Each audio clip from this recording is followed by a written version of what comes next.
one thing I do like is Cornish pasties. I love them. Even better if you're in Cornwall, not Lancashire, which is where I am.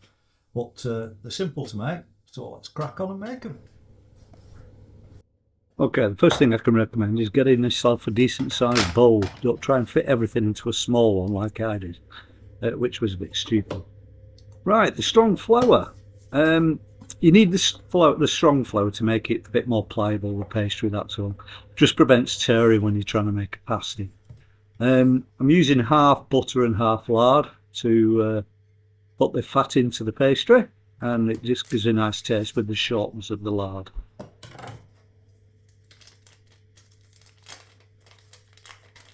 Now when you get your butter and your lard, cut them out into small cubes.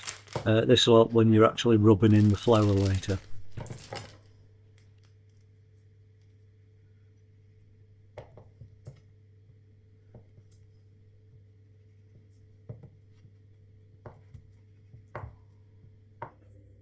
I always use unsalted butter just so, because you can add the salt yourself later on.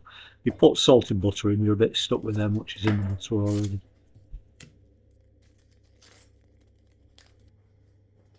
Now I've laughingly put rubbed together until mixed.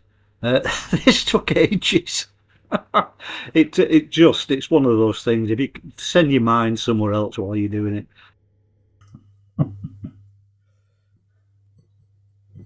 Could take a bit of this. Right, much later, and I couldn't be bothered doing any more. It'll do. I added 175 grams of water to it, and now we're going to make the actual dough. This is going to take some kneading as well, so prepare yourself.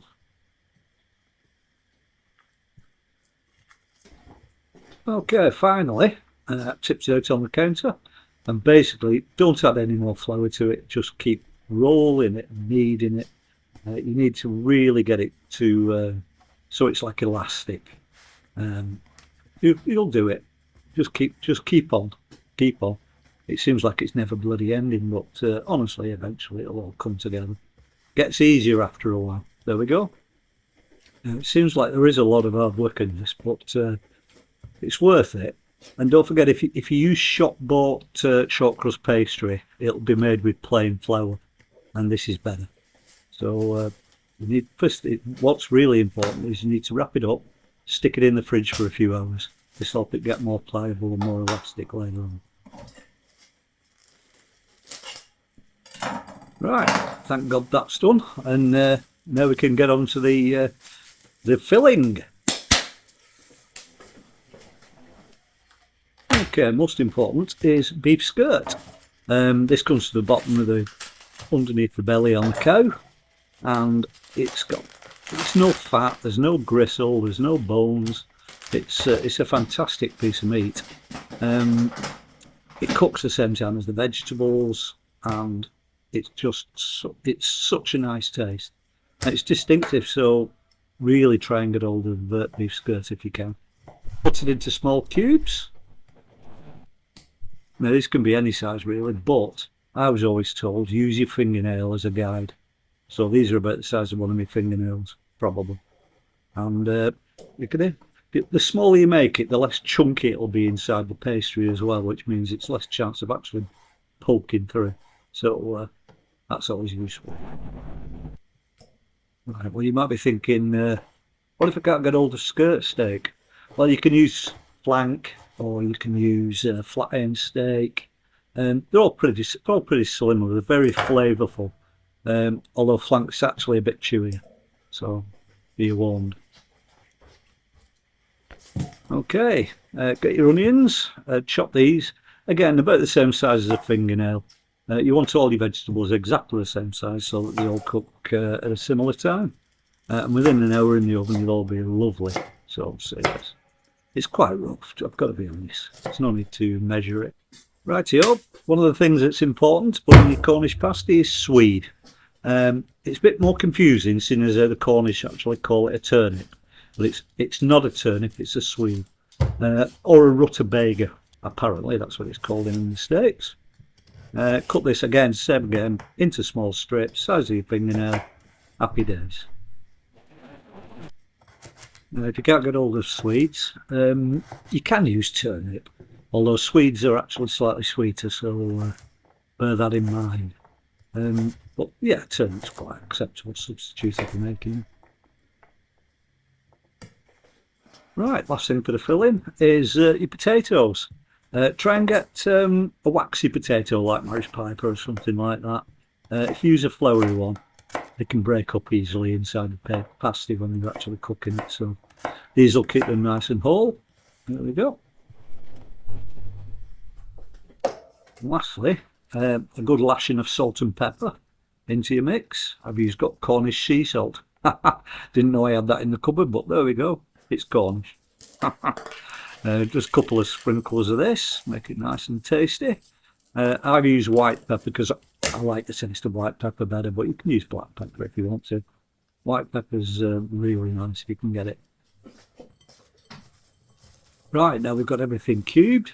Give it a good mix in the bowl. Again, if you've got a larger bowl that makes it easier, by all means use it. Don't be a prat like me. And then we can wrap it, stick it in the fridge while we're just rolling the pastry out.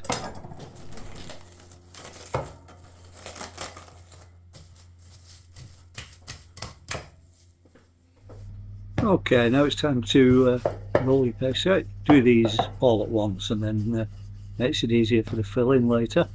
Now they want to be 20 centimetres wide if you can, or as close to it. Everybody recommends using side plate. Mine isn't 20 centimetres at all, but it's the only thing I had. So I'm going to make small pasties. They still taste nice. So, oh, look at the knifesmanship on that. I'm like Leonardo da Vinci.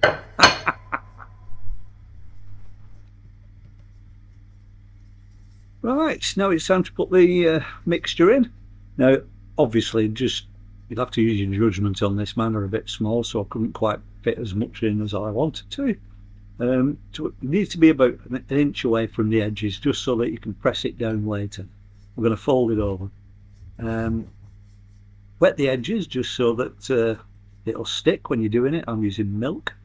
I was going to egg wash the pasties later, but I realised I've got no eggs, so I'm going to use milk. I'm neither have. I've got a pastry brush. I'm a bit rubbish. Well, once you've folded it over and all your meat's inside, it's time to just crimp it. So put your finger down and then wrap it over your finger with the other hand. It sounds a lot more complicated than it is, but if you just a bit of practice after your first one, you'll be okay. I've tried to do it backwards there now, but just so I don't get my hand in the way of the camera. But it's okay. As long as they're well crimped, that's all you want. You're just trying to stop the juice leaking out after. There'd be old Cornish women pulling their hair out watching me doing this, thinking, oh my God, what's he doing? Right, okay. So you need to put them on a baking tray, and they're going to go in the oven. They're only being low, which is 165 degrees or 330 Fahrenheit for an hour. This will get it nice and good, and there you go. What I forgot to record was me brushing the pastry with I use milk, but use egg wash. Makes them look really, really nice. And that's a finished pasty. I'll just have a taste, and it was tremendous. Well done, me.